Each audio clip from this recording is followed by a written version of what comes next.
In Alabama agriculture, effective irrigation depends on making timely decisions throughout the growing season. Several factors determine when irrigation is needed and how much water should be applied. Today, we're examining the irrigation scheduling of a cornfield near Troy, Alabama, in Pike County. This field was planted with DeKalb 6895 on March 23, 2026, and the crop is currently in the pre-tasseling growth stage. One important factor to take into consideration when deciding when to irrigate is the amount of water a soil can hold. Available water holding capacity, AWHC, represents the quantity of water the soil is able to store and make available to the crop. Corn plants growing on the Greenville sandy clay loam soil can use up 0.15 inches of water for every inch of soil. As corn approaches tasseling, maintaining adequate soil moisture becomes very important because crop water demand is near its seasonal peak. At the pre-tasseling growth stage, corn water uses an average of 0.25 inches per day. During the week of May 25 through June 1, daily high temperatures ranged from approximately 80 degrees Fahrenheit to 90 degrees Fahrenheit, while low temperatures ranged from 69 degrees Fahrenheit to 73 degrees Fahrenheit. Rainfall occurred on several days throughout the week, with the field receiving a total of 3.93 inches. However, the rainfall event recorded on May 26 of 2.2 inches had an intensity of 5.5 inches per hour.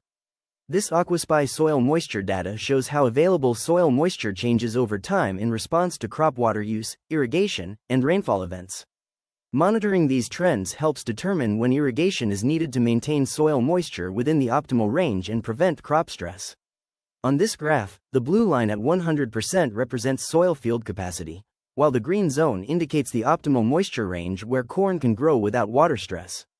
The orange line at 0% represents the permanent wilting point. At the beginning of the week, May 25, available soil moisture was around 68%. A rainfall event on May 26 recharged the soil profile, increasing the moisture level back to 100% field capacity. As shown in the graph, soil moisture declined as the crop extracted water from the soil, reaching 60% available moisture by May 31. Another useful feature of the AquaSpy platform is the ability to monitor soil moisture at 4-inch intervals throughout the soil profile. Here, we can observe moisture changes in the 8, 12, 16, and 20-inch layers, each represented by a different color. For example, at the 16-inch depth, soil moisture was approximately 46% on May 26 at 2 p.m. Following the rainfall event, moisture levels increased to about 51%, demonstrating how rainfall recharged the soil profile. The sensor data also reveals daily crop water use patterns. On May 28, the moisture level at the 16-inch depth remained relatively stable throughout the day, indicating lower crop water use under cloudy conditions.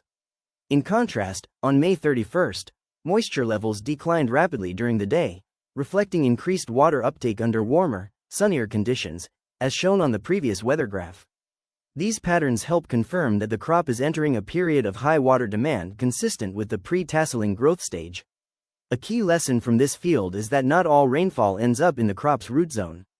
While the field received substantial rainfall during the week, maintaining adequate soil moisture depends on how much water is stored in the root zone.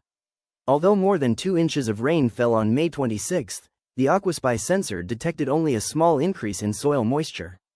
This indicates that much of the rainfall likely ran off the field rather than infiltrating into the soil due to its intensity. By monitoring soil moisture, producers can determine how much rainfall was captured and stored for crop use instead of assuming that all rainfall contributed to replenishing the soil profile. We will continue monitoring field conditions throughout the growing season and provide updates on irrigation scheduling and crop water management. For additional information or questions regarding irrigation scheduling, please contact Dr. Brenda Ortiz with Auburn University and the Alabama Cooperative Extension System.